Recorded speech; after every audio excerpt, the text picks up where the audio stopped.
From our studios in Regina, this is CTV News.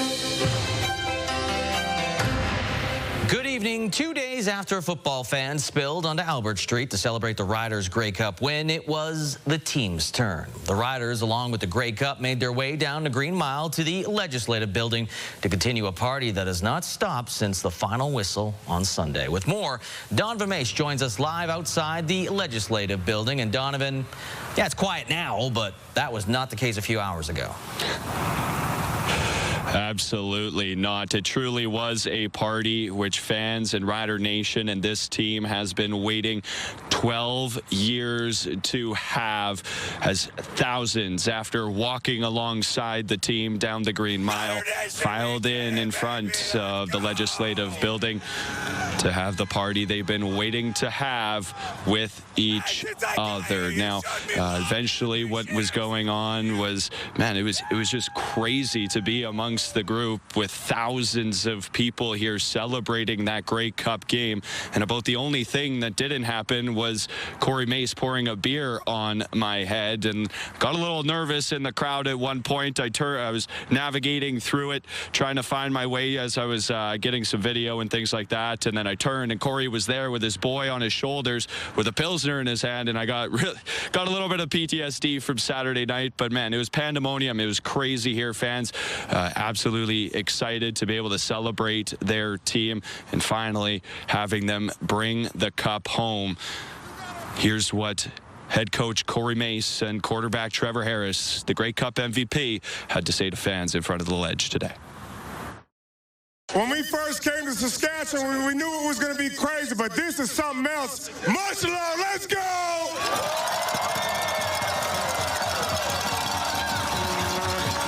Hey, look, so much goes into this. There's so many thank yous to go around for Rider Nation. Much love. And lastly, and most importantly, how about your mother Saskatchewan Roughriders?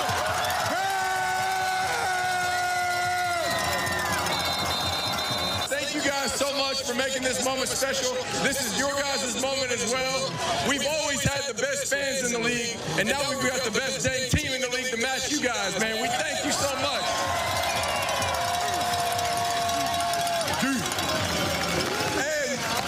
And it's been awesome. This is our 5th title, but something we've never done is go back-to-back. So let's go ahead and start talking about that.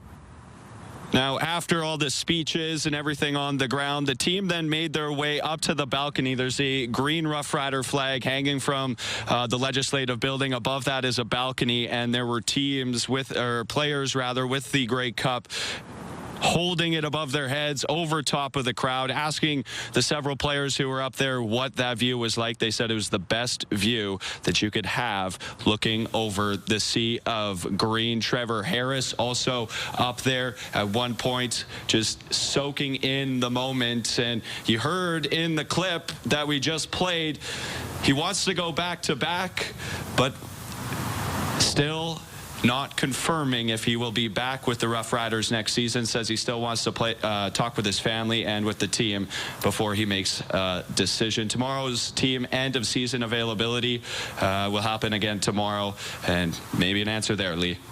I think he's coming back. We'll have to wait and see, though. Thanks, Donovan. Donovan Mace reporting live for us tonight. Now, while the players clearly enjoying themselves, Rider Nation also reveling in the team's 5th Grey Cup championship. Jacob Carr was on Albert Street, the Green Mile, for the festivities, and has reactions from fans who line the streets.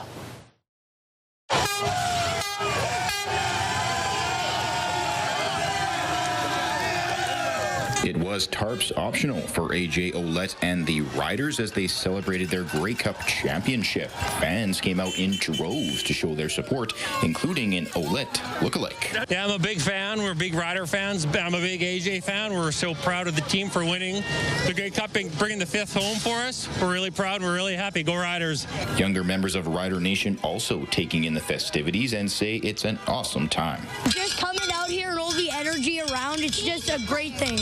Exactly, and seeing the players, it's just amazing energy to be with. The ball, what was in the game. Cheering on our team. Other fans are reveling in the team's 5th championship in the 112-year history of the Grey Cup. They're rare, so you got to treat it as if this is the greatest moment of your life, and it is for us at Rider Nation. Those in the Sea of Green telling CTV News that the Cup feels right at home in the heartland. I mean, there's something nostalgic and just comforting and homey about just bringing it home. I just feel like the Cup always belongs here. And for some, a perfect way to spend a Tuesday afternoon. Highlight of my day. And last night, actually, we saw the Grey Cup at the casino. We were lucky enough to see a few of the players there last night. And I think winning the Cup in Winnipeg was almost as sweet as winning it at home. Jacob Carr, CTV News, Regina.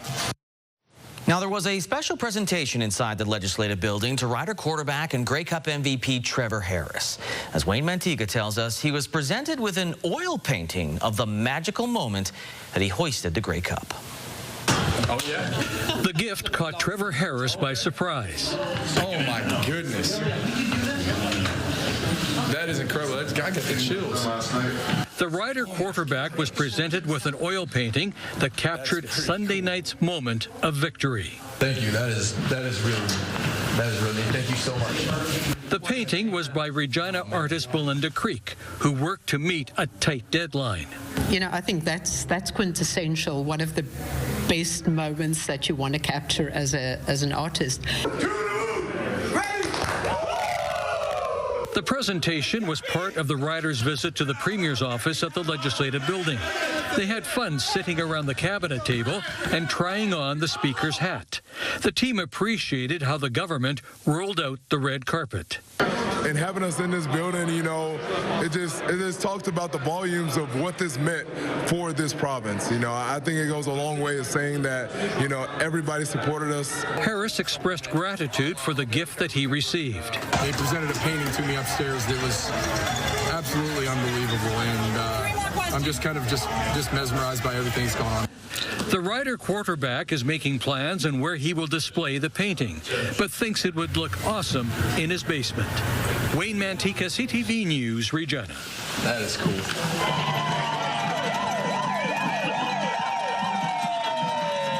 Now, today was actually the warmest Grey Cup parade in recent history. Back in 2013, temperatures were around -15 as thousands of fans met Darian Durant, the Riders, at the Legislative Building, capping off a perfect Grey Cup week other than the weather conditions. The Riders won the Grey Cup on home turf at Old Mosaic Stadium versus Henry Burris and Kent Austin. Now, speaking of Austin, he was front and center in 2007 as he led Saskatchewan to a Grey Cup victory against Winnipeg in his first and only year as Riders head coach. Temperatures were below -30 on parade day, so fans had to cram into the rotunda inside the Legislative Building for the celebration. It was a cold, cold day that day. Now, meanwhile, for the legendary 1989 win, there was actually no parade. The only thing they had was a rally at Taylor Field. More than 10,000 people showed up at the rally, and the team felt they couldn't surpass that with the parade. And 66, no video, but according to Rider historian Rob Vanstone, the team went straight from the airport to the Armory for a celebration with fans.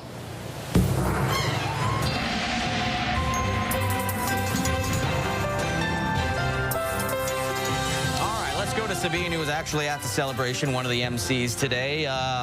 It maybe sprinkled a little bit of rain, but overall perfect considering it wasn't -30. No, and you know what? It was almost like the rain stopped right around 2 o'clock when everything was starting, and I think that may have been exactly around the time we hit our daytime high, which was 3 degrees. So very different from our parades in the past. A very nice, mild day for the parade. Still layered up since we were outside for a little bit, but it was a beautiful day. Conditions, as you can see on the radar satellite, didn't really have to deal with much. However, there are some fog advisories issued for parts of the southwest. I'll talk more about that coming up in your forecast. There is also a slight chance in parts of southern Saskatchewan heading into tonight and early tomorrow we'll see a little bit of precipitation come through. But even our current temperatures, we're still sitting well above what the daytime average normally is, which is about -3, and our lows are usually hovering around -11, -12. We are still sitting nicely well above those averages, and that seems to continue for the rest of the week. I'll have details coming up for you. Lee? All right, thank you, Sabine. A 59-year-old man from Regina is dead after a single vehicle accident on Piapot First Nation. Now, the incident happened back on November 14th, around 9:15 in the morning. The man was declared dead on scene by EMS. 2 more male passengers were taken to hospital with serious but non-life-threatening injuries. The driver, a 45-year-old woman, is facing several charges, including driving under the influence. A 66-year-old man serving time at the Regina Correctional Center died on the weekend. On October the 27th, the inmate was transferred to the Pasqua Hospital in Regina because of pre-existing health conditions. He passed away in the hospital on November the 15th. The Saskatchewan Coroner Service is investigating, although foul play is not suspected. Pontiac's RCMP investigating an incident where a cow was shot to death. Around 7:45 in the evening on November the 4th, officers responded to a report of a cow being shot on a rural property near Pontiac's. Earlier this year, on July 7th, something similar happened on a different property near Pontiac's. There's no indication these incidents are connected. Anyone with information is asked to call RCMP or Crime Stoppers. The Saskatchewan NDP want to know how many residents are on a waiting list for addictions treatment. Last week, the opposition asked a question in the legislature, but the government did not have the number available. So far this year, 267 people are suspected to have died of drug overdoses. It's a 13% decrease from the same period last year, but the NDP considers the total to be alarming. Lori Carr is failing to do her job. Either she won't say how many people are on wait lists for life-saving treatment, or she doesn't have a clue. The government says it is committed to 500 additional treatment beds, 300 of those already open. A local business in Regina is fundraising for the Royal Canadian Legion after the restaurant was robbed earlier this month, and that includes their Remembrance Day Poppy collection box. Sierra D'Souza Butts has more on how the owner is trying to turn a bad situation into a positive one. Tim Philp opened Dad's Diner in downtown Regina about a year ago. Came as an offshoot from our food truck. We needed a prep kitchen for our food truck, and this was a great location for a prep kitchen, and it happened to come with a dining room, so here we are. As many small businesses do, Philp put out a Poppy box in his restaurant in support of the Royal Canadian Legion's National Poppy Campaign. But on the night of Remembrance Day, thieves broke into the restaurant and stole the Poppy collection box, among other things. We're just sad that it happened in the neighborhood and sad that it happened to us, of course. In hopes of turning a bad situation around, Philp decided to put on a fundraiser to replace the lost funds. For every cinnamon bun sold, the small business will donate $1 back to the Legion. We lost a cell phone and we lost a sound system for the restaurant, but those are pretty minor. That was something I can easily replace, but it was something we found that the Poppy box was something we could actually do something about and make a difference. The Poppy campaign is the Legion's biggest fundraiser of the year. The nonprofit says it's not uncommon for Poppy boxes to get stolen, as businesses are relying on the public's trust. We lose some every year because you depend a lot on trust, and if people they're left out where people can easily snatch one of them and make off with a few dollars that are in it. We have many of them around the city, and so one is not going to really dent the campaign all that much, but I really have to admire this guy's ingenuity. He's going to replace the funds that were lost. Adding, the funds go towards all of the charitable events the branch hosts. It was the best way to make something good out of a bad situation. People have until November 30th to buy their cinnamon buns before the donations head to the Legion. Sierra D'Souza Butts, CTV News, Regina. Another celebration was held today, this one at the Buffalo Pound Water Treatment Plant. And as Damien Smith tells us, a vital part of the province's water supply is celebrating 70 years of operation. The Buffalo Pound water treatment plant is celebrating 70 years of supplying fresh water for over 300,000 people in southern Saskatchewan. Some have seen it grow into a 40-person operation, vital for urban and rural communities. We'd come over the hill and down into the valley, and it was like, oh, there's Buffalo Pound, and all the fun that we were going to have. But me, as grown up now, the water for my dairy farm, the potable water supply, comes from this location. Fast forward to today, Ryan Johnson, the CEO, always had the plant circled on his calendar. When I was in university as an environmental engineering student, we came out here to do a tour, and that was the first time we got to see the plant and walk through it. And at that point, you know, I had visions of working here. I wanted to work in a place where I know my time and effort mattered. The plant supplies water to communities as far west as Mortlach, east to Sedley, south to Briarcrest, and as far north as Bethune. So in other jobs, you know, your priorities can change day to day depending on what's going on. Our priority has always been to produce safe water, and it doesn't change from day to day. So, you know, even during COVID, you know, while other people had disruptions to their job, we still have to be here. The area is benefiting the most from this plant. The cities of Regina with over 60 kilometers of pipes and Moose Jaw with 20. We just take it for granted that possibly just the simple turning on of a tap and we have a necessity of life, but one doesn't really have the full appreciation of what all has to come together for that to happen. And the plant is under renewal, where it will be able to deliver water for the next 25 years to the surrounding areas. Damian Smith, CTV News, Buffalo Pound. Members of the Ukrainian community gathered at the Legislative Building for a service to commemorate Holodomor. A moment of silence was held to recognize the millions who died during the 1932-33 famine in Ukraine. Following the service, wreaths were laid at the Bitter Memories of Childhood Monument in Wascana Park. This week is Holodomor Memorial Week in Saskatchewan. Saskatchewan was the first province in 2008 to recognize the genocide that took place in Ukraine back in 1932-33. The word Holodomor means extermination by hunger in Ukrainian. Nominations now open for the Regina Citizen of the Year. That's presented by CTV. The award is given each year to an individual who exemplifies excellence in community service. To find out how to nominate someone, guides are available on our website. The deadline to submit your nomination, Friday, December 5th, and we'll announce the winner on New Year's Eve. Still ahead, a historic day for the U of R on this week's Indigenous Circle. Plus, reaction from the House of Commons after the budget barely passes.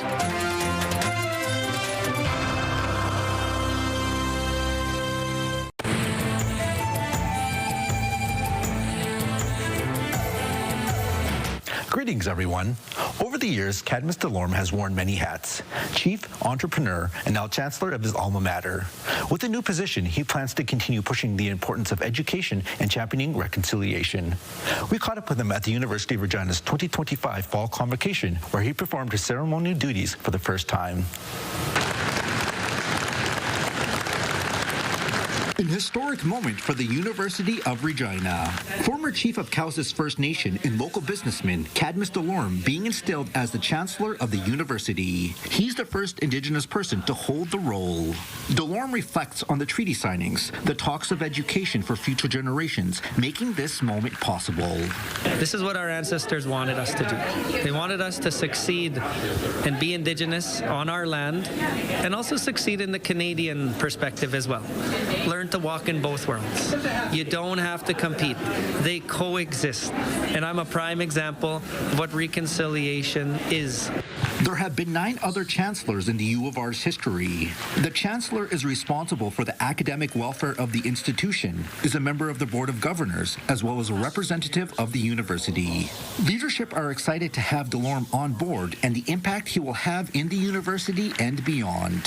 His leadership will be transformational as chancellor, and he's going to have an impact on the entire community, faculty, staff, and I'll say students as well in a great way.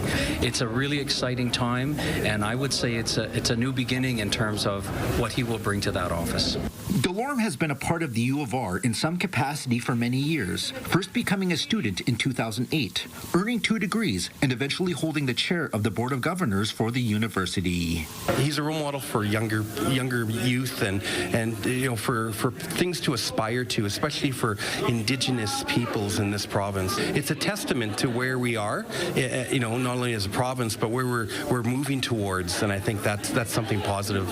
The University of Regina recently celebrated its 50th anniversary. Delorme is looking forward to serving the place that taught him so much about himself and plans to do so for years to come. I wear this with pride for all the alumni of the First Nations University of Canada and the Saskatchewan Indian Federated College and the elders that prayed for that institution. And to be a part of the University of Regina and the bigger family, I'm here for all the 95,000 alumni. If you have a story you would like to see in this segment, here's how to reach us. You can contact me by email, and you can also watch past episodes and segments of Indigenous Circle on our CTV Regina and CTV Saskatoon websites. Indigenous Circle, brought to you in part by Saskatchewan Indigenous Enterprise Foundation, growing the First Nation entrepreneurial spirit. One day after Mark Carney's government narrowly dodged a budget bullet in a Christmas election, the opposition made it clear, don't expect smooth sailing ahead. Michael Couture has more on what happened in the House today. I declare the motion carried on division. Another day, another confidence vote that the Liberals survive. No, there's going to be one a day for a long time. Behind the sarcasm is some truth about votes to come. Yesterday's budget vote only passed because a number of opposition MPs abstained. We hope that opposition parties will continue to dialogue constructively with us about how we can potentially make those things better, but mostly so that we can make Parliament work. But the Bloc Québécois is promising a rough ride. So they will live the same anxiety that we have seen this morning, because at each step of this long process, including the committee, they will have to start all over again because they were not good partners for anybody. Some opposition MPs said they reluctantly voted to pass the budget instead of plunging the country into a Christmas election. Maybe 6 of one, half dozen the other, but the country's got to change direction. There will be other confidence votes as the budget works its way through the implementation process. And one NDP MP who abstained yesterday says his support isn't guaranteed. Absolutely confident that I'll be holding this government to account, and we'll be fighting hard for everyday people. And the Prime Minister says his budget is for those same people who need social programs like childcare, dental care, and pharmacare. I salute the 170 members of the House who supported it. I'm glad it came through, and we're going to continue to work on implementing it. The Prime Minister now heads to the UAE and the G20. And because of how close last night's vote was, it's unlikely the Liberals will test the confidence of the House until Mark Carney returns next week. Mike Couture, CTV News, Ottawa. It appears that Canada's job prospects are not just frustrating young Canadians, but highly skilled and educated immigrants who are leaving this country within 5 years of getting here. And the fear is the loss of this talent will hurt. Judy Trin drives deeper into the implications of the onward migration. I'm a Canadian citizen, so it's just like it doesn't matter sometimes. Ankit Mishra immigrated from India. He has a master's degree in international economics and expertise in AI. He speaks French, yet he keeps getting turned down for jobs in Canada. So he's looking overseas, and he's not alone. Canada's most capable immigrants are, in fact, most likely to leave. A new study by the Institute for Canadian Citizenship analyzes 40 years of immigration data and found that 1 out of 5 permanent residents leave Canada within 25 years. The most capable, those with master's degrees or PhDs, leave at twice the rate of someone with a bachelor's degree. They're more likely to move on faster. The 5-year departure rate for immigrant healthcare workers is 36%. That's the same for scientists. The 5-year departure rate for experienced executives is 193% above average. Human resource professionals say the government is good at recruiting supporting immigrants, but needs to develop a policy to retain them, which includes recognizing their foreign work credentials. The main thing is just really giving people that sense of inclusion, that sense of belonging, that sense that they can contribute their, bring all the whole assets, knowledge, skills, and experience they have. The Institute projects that within 5 years, more than 20,000 immigrants will leave. Mishra will be among them. In Canada, I'll probably never achieve my potential. But in a place like America, I always have a chance. As Canada tries to diversify its economy in the middle of a trade war, immigration experts say the federal government's decision to cap immigration levels will further reduce the talent pool necessary to grow the economy. Judy Trin, CTV News, Ottawa. The Trump administration's plan for securing and governing Gaza received strong support at the United Nations. We are committed to make sure that all of the hostages are coming home and that Hamas is demilitarized. We will make sure that Hamas will not pose a threat on Israel. As follows. Approval of the plan is a crucial step which provides international support for U.S. efforts to create lasting peace in the enclave. The plan authorizes an international stabilization force to provide security in Gaza and approves a transitional authority to be overseen by U.S. President Donald Trump. Coming up, an Edmonton man that builds landmarks with small pieces of wood makes his most important structure.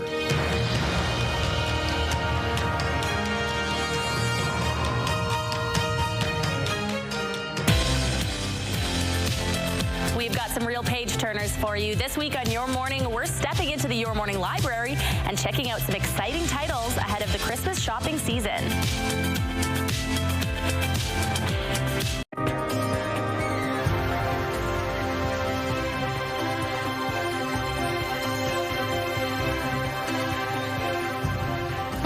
Beautiful shot of the Legislative Building in Regina, looking a little different, a little quieter, I'm assuming, compared to what they saw earlier today with the celebration of the Grey Cup arriving back in Saskatchewan. And it was a warmish day around the time of the parade. We got to the warmest daytime high, about 3 degrees. Currently, we're sitting at 2 with the winds just under 10. So winds were actually quite calm around then too, hovering around maybe about 5-7 kilometers an hour. So not too bad of a day. Yes, it was a little rainy. We started the day with some rain and did have some misty moments throughout part of the morning. But as we headed into the afternoon, the rain stopped, cloudier conditions, and we do have some dense fog advisories sitting in the southwest. Now, we're going to be seeing these advisories stick around into tomorrow, where we could see very low visibility due to some foggier conditions heading into tomorrow morning. So something to keep in mind if you are doing any traveling on the highway. Make sure you're keeping an eye on the highway hotline and just keeping an eye on even Environment Canada to see what the visibility is looking like if you are hitting the highway or hitting the roads tomorrow. Other than that, we do have a little bit of precipitation on the way. So clouds are going to continue to stick around as we head into this evening. A little chance of some precipitation in and around the Yorkton area, but that system coming from Alberta will start to make its way into Saskatchewan. Now, not Edmonton, but parts of Alberta, we're seeing some freezing rain warnings. As of right now, it does not look like we're going to see warnings issued as of right now. Again, that could change as we head into tomorrow, but this system will start to make its way, mostly starting as rain in parts of the southwest, eventually getting into the Saskatoon area first thing Wednesday morning, and then we'll see that transition from rain into snow for many parts around the Saskatoon and even parts of the Parkland. Could meet more so scattered flurries in the Parkland, but something to keep in mind again with that transition, there is a slight chance we could see some freezing rain in the mix when we see that rain turning to snow as it's continuing to make its way through Saskatchewan. Now, by first thing in the morning, we'll see most of that system will have made its way into northern Saskatchewan and then further into the northeast. And then by Wednesday afternoon into the evening, many parts of central southern Saskatchewan starting to clear, seeing mostly sunny conditions. And we'll continue to see sunnier conditions for the rest of this week. And temperatures also looking to be quite nice, still above zero, so well above seasonal temperatures as well. And this is basically all I got to show you. We don't really have to worry about other precipitation making its way through as of right now. That could change. We know systems always like to pop up out of nowhere sometimes. Temperatures, though, like I said, continuing to be nice and I don't want to say warm because it's still a little cooler, but still above seasonal. So 1 for La Ronge tomorrow, seeing some snow. Light flurries in Prince Albert, 1 degree there. -1 for La Loche, 0 and mainly sunny for Lloydminster. Into the Saskatoon area, as we saw on that tracker, there's some snow expected mostly in the morning before it clears out. 1 degree is the expected high, along with North Battleford, a mix of sun and cloud, +1. Snow in Yorkton, +2 for Swift Current as well. 4 in a mix of sun and cloud for Maple Creek, cloudy, and 3 for Moose Jaw in the southeast. Similar temperatures, a little warmer in Estevan, 6 and cloudy, 5 and cloudy for Weyburn, and 3 and cloudy for Assiniboia. For us tonight, dipping to 0, so much warmer than that average -11 that we're usually seeing around this time of year. And then tomorrow, warming up to 3 degrees, which we did see today, and cloudy conditions continuing. Here's a look at the next 7 days, and I'd say they're looking pretty good until we get into next week, where we see those temperatures get back into seasonal range. 3 and cloudy tomorrow, 1 and sunny on Thursday, mainly sunny, +4 Friday, +6 on Saturday, mainly sunny, +2 mainly sunny Sunday, and then the start of next week, -3, a mix of sun and cloud, and we do have some higher wind conditions expected by Monday, gusting up to 60. So, I mean, between now and then, we could see a change in the wind speeds as well, but something to keep in mind for next week. Windier, cooler at -3, and then by Tuesday, we'll see a little bit of snow with -2 as the expected daytime high. Okay, so we're not going to see any snow till after the next weekend, which is good for football fans. We have another game, believe it or not, the Vanier Cup in Regina with the U of S Huskies. So that's right. Another more football. We need to get the hat trick. Well, what would that, what? Well, yeah, I guess I have to explain that. Like what? Saskatchewan Roughriders won the CFL championship, the Grey Cup. Yep. Saskatoon Hilltops won the Canadian Bowl. There we go. If the Huskies can win the Vanier Cup, it's the first time ever that Saskatchewan has won all those 3 championships in the same year. So, and I think it's going to happen. Let's hope it does. We'll follow the Vanier Cup all week. Thank you, Sabine. Yeah, you bet. Well, from the Tower Bridge in England to the Taj Mahal in India, an Edmonton senior is bringing international landmarks to life in his basement. As CTV's Narayman Issa reports, his next project is something that hits home. Esmond Warren prepares a piece of wood before heading to his workbench. Here again, you see, you build this one piece flat.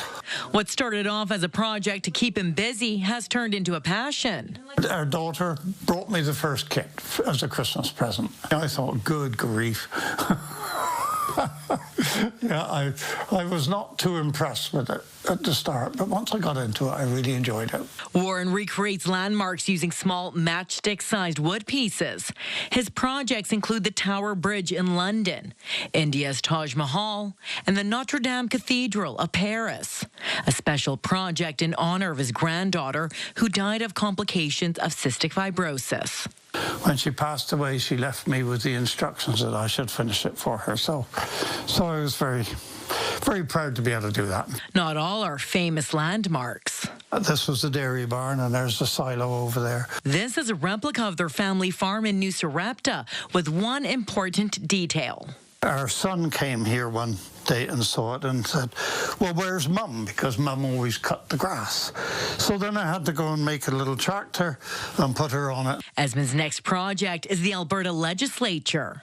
That one isn't made with matchsticks. I cut the wood for that one, and I'm building that one from scratch. No blueprints. The 87-year-old says each project takes 200-plus hours to finish. She kind of rolls her eyes when I go down to the man cave. And I say, well, it won't be long. And, of course, she says I'm twice as long as I said I was going to be. This hobby may be time-consuming. However, I wouldn't be doing it if I wasn't enjoying it. A labor of love, one landmark at a time. Narayman Issa, CTV News, Edmonton. Still ahead, high prices for World Cup tickets has Canadian soccer fans wanting to give organizers a red card.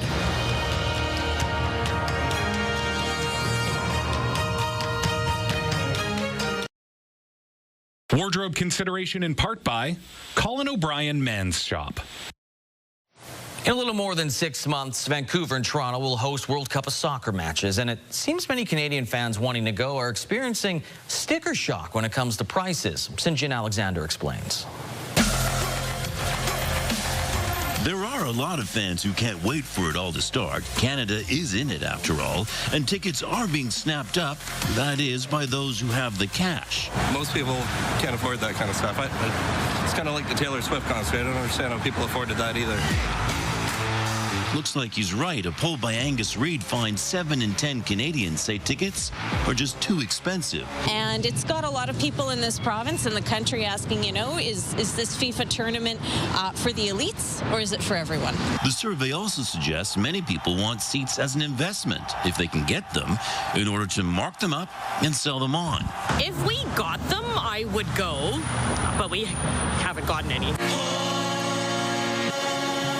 Now, perhaps not surprising, Canadians don't believe hosting the games is worth it if the country does not turn a profit. Having said that, Angus Reid also finds excitement is building.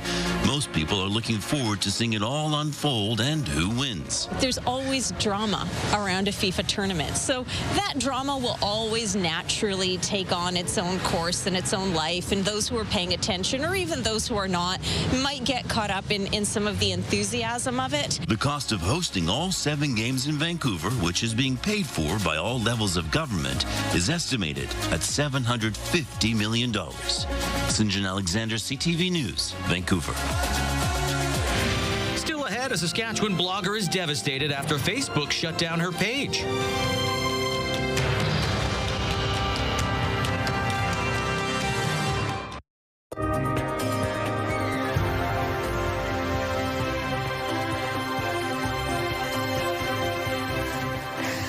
Welcome back. Let's take a look at what you can expect for your rural forecast tomorrow. So again, we do have a system bringing some precipitation with it. Along with that, of course, comes some cloud cover. So we will see cloudier conditions in parts of eastern Saskatchewan tomorrow as that system is making its way northeast. Temperatures, though, still quite nice. Cloudy in Hudson Bay, 2 there. 2 in a mix of sun and cloud for outlook. And then we can expect to see some snow in Wynyard and Watrous, +1 for them. +1 and cloudy for Melfort. 0 for Spiritwood with some light flurries.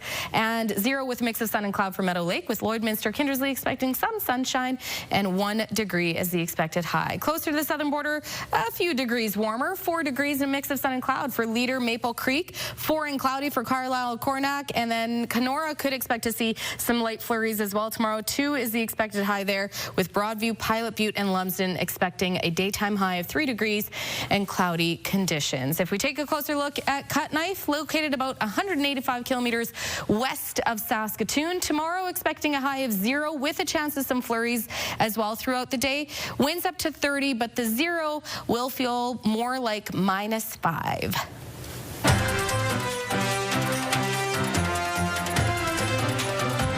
A Saskatoon content creator says years of work disappeared in an instant after Facebook shut down her page with 22,000 followers. As Stacey Hine tells us, it's already taking a toll on her business. This might just be one of the best camping spots in Saskatchewan. Travel and adventure have become a full-time job for Ashlyn George. She spent more than a decade growing her online brand, The Lost Girl's Guide to Finding the World. But she says her Facebook page with 22,000 followers was recently shut down. It's really stressful. I don't know what's going to happen. Meta flagged her account for impersonation, but George says she wasn't impersonating anyone and wasn't given a chance to properly appeal. And until she paid for verification, she could only interact with AI support bots. Her account is now on hold until December 4th. So this is affecting 3 different revenue streams where I do earn money. And to have it down for a month, especially in Q4, this is the busiest time of year, it's going to be a major impact on my business. George is not alone. A petition called Meta Wrongfully Disabling Accounts with No Human Customer Support has nearly 50,000 signatures. It was started by an organization called People Over Platforms. They wanted our lives on these digital platforms, and now that's what we have. They shouldn't have the right to immediately strip it away like how they have been, with not even proper support or proper appeal systems. CTV News reached out to Meta for comment, but did not hear back by deadline. In the meantime, George is relying on her blog, email list, and Instagram, but says she's constantly on edge. And while I can and will rebuild, there's a lack of confidence there. What if my next account is taken down? She encourages others to back up their photos and videos, saying a suspension like this can make years of work disappear in seconds. Stacey Hine, CTV News, Saskatoon. A recent survey found 1 in 3 Saskatchewan residents plan to save for travel and vacations this fall. Now, the survey, sponsored by Connexus Credit Union, asked residents to share their personal top 5 saving priorities this season. 29% of respondents say they're not saving or planning for any big purchases this fall. That number was higher for those 55 and older. Nearly 1/4 put home improvements or renovations on their top 5 list. 13% of females plan to save for events, holidays, and gifts, while males are at 6%. One savings priority that was consistent among all age groups and genders. 15% mentioned debts, bills, and financial security. Let's take a look at those stock markets. TSX down 39 points. The Dow Jones down a lot more by 498 points today. As for the Canadian dollar, it did not follow suit. It went up almost 0.4 cents to 71.53 cents U.S. On a commodity front, gold up 9 cents. West Texas Intermediate crude up 81 cents, while Western Canadian Select crude went down $1.12. Gas right now in Regina stayed the same and is currently sitting at $1.24.9 per liter.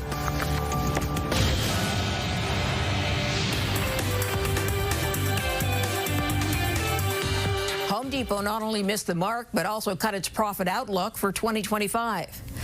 The home improvement retailer says it expected a sales boost from lower interest rates, but that didn't happen. And it has lost out on storm revenue. There have been fewer big weather events that typically push up demand for roofing materials, generators, and other supplies. If you had a problem trying to use ChatGPT or X this morning, you're not alone. Cloudflare had a bug. The company provides internet security to about 20% of all the websites in the world. Cloudflare says the issue has been resolved. And all eyes will be on NVIDIA tomorrow. The technology company will report earnings after the end of the trading day. Tech stocks have been dragged down by investor concerns. They worry about a return on AI revenue. Because NVIDIA is a major weight on the market, its results have a significant ripple effect. Those are your business headlines. I'm Marilla Fernandez.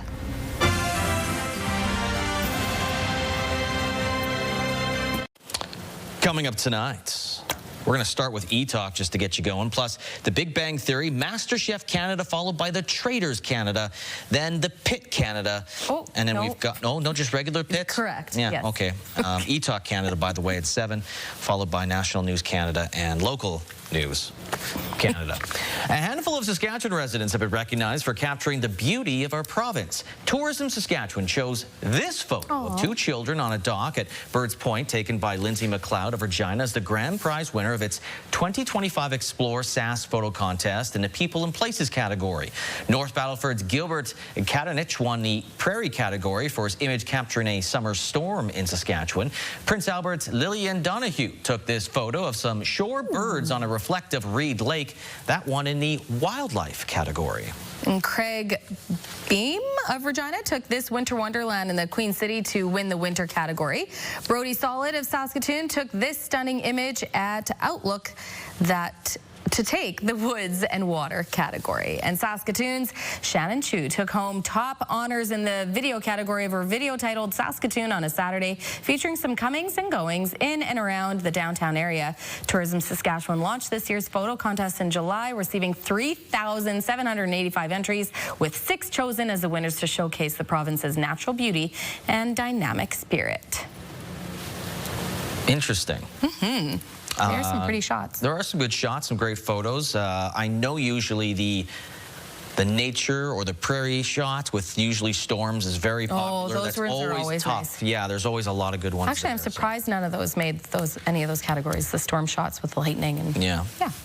Now we leave you with a look back at, well, some of the highlights from the past few days, everything from the game itself with the Riders beating the Alouettes to them coming back to Mosaic Stadium and, of course, the parade.